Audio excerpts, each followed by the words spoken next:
Le 13e village Goût Nutrition Santé se tenait jeudi et vendredi place de la République à Dijon. Cette manifestation, pour la première fois réalisée en 2002, a pour objectif de sensibiliser la population dijonnaise, tout âge confondu, sur les bienfaits de manger équilibré grâce à des produits locaux et de saison tout en respectant son budget.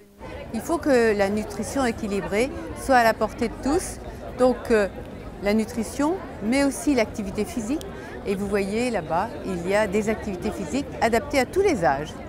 Il y a aussi des parcours nutritionnels où tous les visiteurs peuvent venir remplir un questionnaire et savoir si leur nutrition est équilibrée et s'ils font suffisamment d'activité physique. Donc des conseils personnalisés. Et d'année en année, on voit que les gens viennent et ils viennent pour ces conseils diététiques, pour ces conseils de nutrition et d'activité physique. Et ensuite, ils ont, ce matin, nous avons servi 600 petits déjeuners.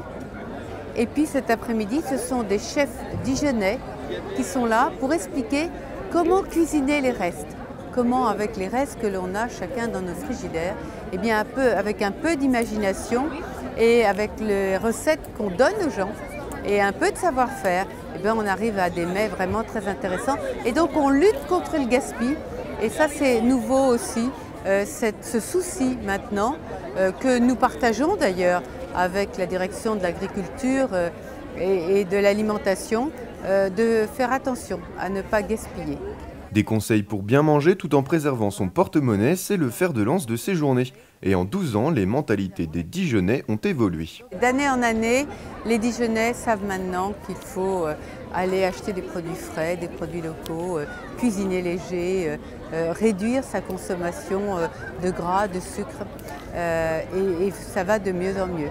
Je pense qu'on pourrait sans doute, en suivant une cohorte de Dijonnais et des cohortes d'habitants d'autres villes, faire une différence, sans doute.